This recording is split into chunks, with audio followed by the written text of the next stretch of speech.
I got a new infielder for the Mariners. He's my player profile today. Hi, everyone. Mariners Daily, Sam Edwards here, the host. If you enjoy daily Mariners updates, deep dives, that's what we're here for. And the guy I'm covering today for the player profile is definitely an interesting one. And also, he has to sign in freaking 4 days, bro. So we're on the edge unless he's going to go back to the KBL, which I just don't expect to see happening. So let's find out in a second. Before that, we've got a crazy take from freaking Lance Lynn on Brendan Donovan. And I don't know. Listen, I'm not saying I'm going to Lance Lynn for all of my Major League Baseball analysis. He's a fun personality, I would say, but this take is crazy. He was on the Cardinals territory podcast show, whatever you want to call it. It's the offshoot of Foul Territory, which he's been on before. He basically he says not basically quoted, if I'm trading him, Brendan Donovan away, I need Bryce Miller or somebody like that. And then proceeds to say, I don't want any guys from double A. I don't want any guys from high A. I don't want any prospects, basically. I want a proven guy in Bryce Miller.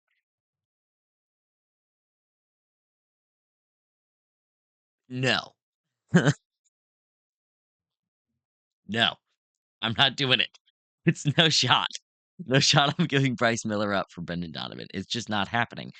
Bryce Miller will recoup a lot of his value, I think, just in the first half. So if we're considering trading Bryce Miller, then let's consider it, in June or something like that. But I'm not trading right now Bryce Miller for Brendan Donovan. And even if it was a 1-for-1 deal, there's no shot. The only thing Donovan has going for him, he is consistently decent with the bat. It's right around a 119, 115 runs created plus. That's solid. It's not great defense. He's definitely better in the outfield, I believe, than at second base or third base, but he would be an interesting option for the Mariners. I like him, but Bryce Miller, like, I can kind of understand from a Cardinals fan point of view of why he would say that, but like, dude, dude, the guy that is supposed to be able to get you that is like Wilson Contreras. He's your big chip right now. And even then, I just don't think Bryce Miller is. I don't think it's realistic whatsoever. I still hope we get Brendan Donovan, but there's still some options out there. We just had another infielder go off the free agent board, which I'll cover in the LB news at the end here.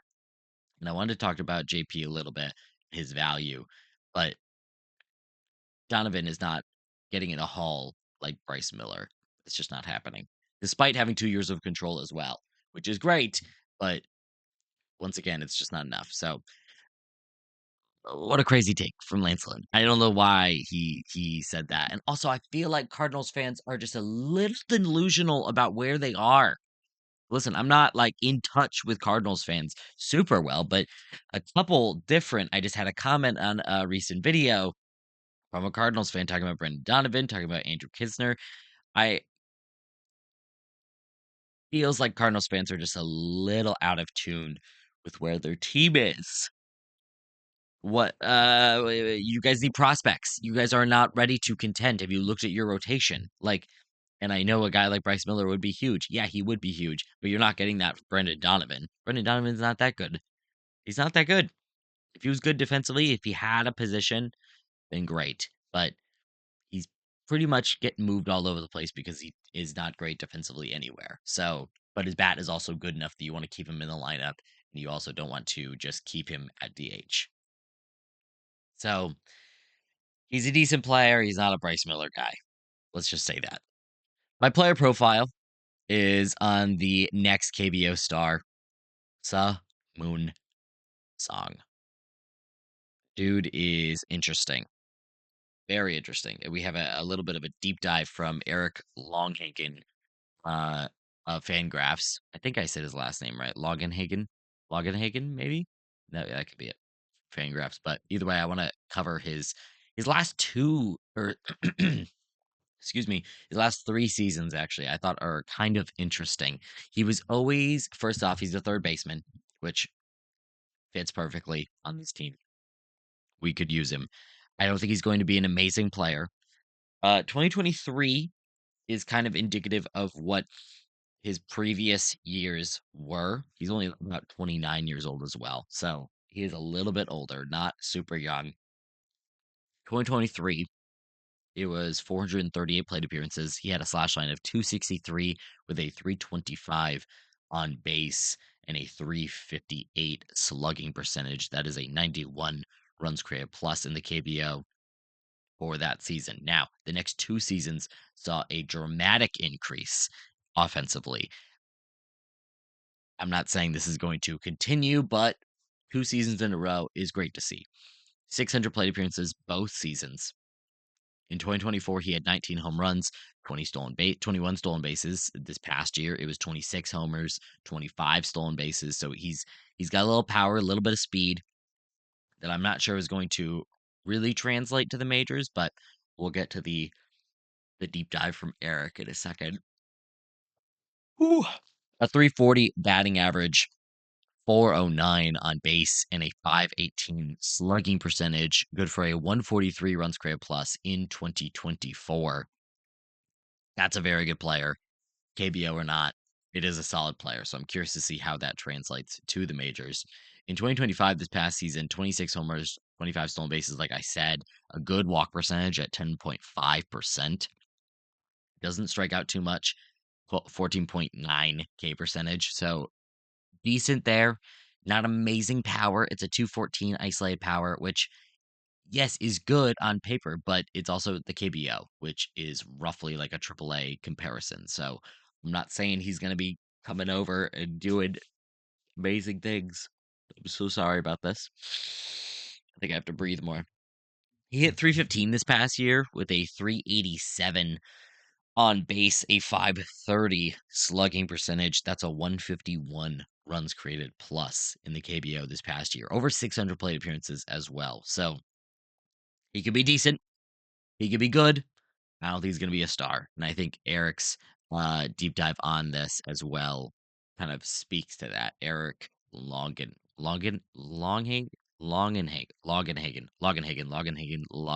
Got it. Of Fangraphs, by the way. So shout out to him. Quote, he's been a platoon neutral up until this point, speaking on song, and has remained productive against the limited exposure to premium velocity the KBO has offered him. His chase rate did spike around 30% this past year per Synergy, even in an environment where the average heater song is seeing clocks in around 91 miles per hour, and his aggressive lefty scoop of a swing is accordingly vulnerable to velocity up and away, creating substantially more hit tool risk than a 327 batting average over the last 2 years might indicate. Basically, he's going to be striking out a decent amount in the majors. So let's take this with a grain of salt. With his defense, base running, and devotion to accessing his plus raw pop, Song seems better insulated from busting than some more accomplished and toolsier Pacific Rim hitters coming stateside, even if a 230 batting average feels far more likely than the 330 reprise. So it doesn't sound like he is a starter by all accounts. It sounds like he would be a good utility guy, which I think is kind of what the Mariners are looking for. I don't really think they're looking for a guy to block a position and be a full-time player at one spot. Hence going for a guy like Brendan Donovan. Yes, they wanted Jorge Polanco, which would have blocked up our DH spot, but I think that's the one spot you might be okay with there, especially with our familiarity with Polanco and, like I said, the clutch moments that he has had with the team. But maybe that's why they're not going for a guy like Suarez, who is still out there. Gino Suarez, I would still be super happy for him to return to the team, especially looking at the third base market situation. So, so I think Song could be interesting. I think he could definitely be an interesting addition, and I would be happy to see what he could do. Like I said, these past 2 seasons have seemed like outliers when you compare his entire career, so I'm curious to see what happens there. Curious. We'll see. Next up, I wanted to talk about JP Crawford a little bit because I saw a quote recently just talking about his value as a trade piece. And I think people are kind of overvaluing JP Crawford right now. And I'm not trying to like bring him down or anything. I like JP Crawford. I'm glad he's on the team. It's just his defense. His defense sucks. And the bat's not that good, you know? It's not that good. Either way, this is a tweet from the Locked On Mariners podcast. They said you could probably get a nice haul for JP. He's a good hitter with some pop. He's well below market value at just $12 million. I disagree. I think he could get more than $12 million per year on the open market, possibly. But he's the type of guy that just doesn't play super well at shortstop anymore. His bat is nice if he was able to stick it at shortstop and be at least average defensively, which we in recent history since like 2022, the last time we saw him average defensively was 2024 and only that season. 2022, 2023, 2025 all been negative defensively. Past season he hit a new low, -9 fielding run value, which is 7th percentile in all Major League Baseball. Like I said, bat is good. Bat is nice. With some pop, sure. 12 home runs this past year. Like, I'm not really expecting anything more than that. Over 600 plate appearances. That's great. He plays. He also walks a lot. 11.3 walk percentage. That's awesome. Doesn't strike out too much. 18.7 K percentage this past season. He hit 265 with a 352 on base and a 370 slugging percentage. 113 runs created plus. It is above average, and I'm happy that we have him on the team. And I'm not saying we should trade him because I kind of disagree with Locked On Mariners here. You could probably get a nice haul for JP. JP has 1 year left on his deal. He doesn't look good at shortstop anymore, so you need to move him off of there. So maybe second base.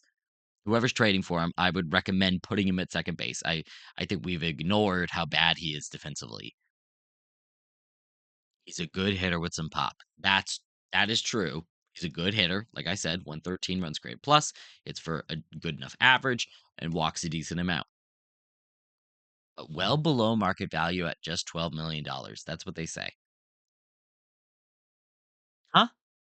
Guys, listen, fill me in the comments. I want to hear what you guys think because I really disagree. I don't think he's below market. I think $12 million is a healthy amount. For 1 year, that's nice. I think he would get paid more on the free agent market. So maybe we could get a little bit for him if we decided to trade him. But whoever's trading for him is gonna have to take him off shortstop for sure. The only reason we're not is because we have Colt Emerson ready to go. Not quite ready to go, I should say. He hasn't proven himself in the majors yet. He hasn't forced Crawford off the position yet. So we'll see if that happens this season. Long story short, I don't think JP's value is that high. I think he's a good player, but I don't think we get a nice haul. Oof. Ooh. Oh boy. Oh dear. MLB news, baby. Let's get into it. We got a couple signings and one interesting one, especially the Braves have re-signed Ha-Seong Kim to a 1 year, $20 million deal. I was not expecting him to get that much personally. He was injured this past season, only 191 plate appearances. Still very good defense, as he has shown consistently at shortstop. 2024 was better. He was also injured that season, but definitely better for what you could expect from Kim. 470 plate appearances, 11 home runs, 22 stolen bases in 2024. This is he hit 233 with a 330 on base and a 370 slugging percentage, a 101 runs created plus, and more than above average defense. A very good defense at shortstop, which is very valuable as we see on the Mariners, as I just covered with JP. Him is great. It's interesting that $20 million. I just did not expect him to make that much money per year. I don't know. I would have expected if he was going over 20 mil, I would have expected 2 years. So I don't know. Braves are interesting. They were rumored all offseason for Bo Bichette. And I'm curious to see what Bo Bichette's number finally is. I still believe that he's going to go back to the Blue Jays, but we'll see. Obviously, if the Mariners wanted to take a risk and go get Bo Bichette, that'd be pretty freaking crazy. But it's not happening. It's not happening. It's just not. I'm going to curve that right now. If we're going to make a big move, it's going to be for a trade. It's going to be for Ketel Marte. Like I said in yesterday's episode, Jazz Chisholm is an option. I don't expect that to happen, but he is an option. But the Braves fill up their shortstop hole without spending a bunch of money on a guy like Bo Bichette, which could have been fun for the Braves, but Bichette's market has just sunk so much, and my yawns will never stop. I hate myself. Rangers signed Danny Jansen, 2 years, $14.5 million. Jansen was the guy that I threw out there as the cup option. 2 years, $14.5 million. I didn't expect the Mariners to spend that much. He was definitely an interesting option. Yes, he'd be a lot better than Andrew Knizner, in my opinion, who still, jury's still out on whether that signing is going to be official or not. I guess we'll see. But in the meantime, Rangers get Danny Jansen. He's got to mix in time, I think, with Kyle Ishikawa, who's also behind the dish for the Rangers. 2 years, 14.5 mil. Not bad. Got a pretty high ceiling for a catcher, and we'll see what happens. We'll see what happens. Guys, I will see you tomorrow. Once again, sorry for these yawns. They're really annoying me, and can't imagine what you guys are doing. So I appreciate you guys watching. I do. I really appreciate it, and I'll see you back tomorrow. Have a good one.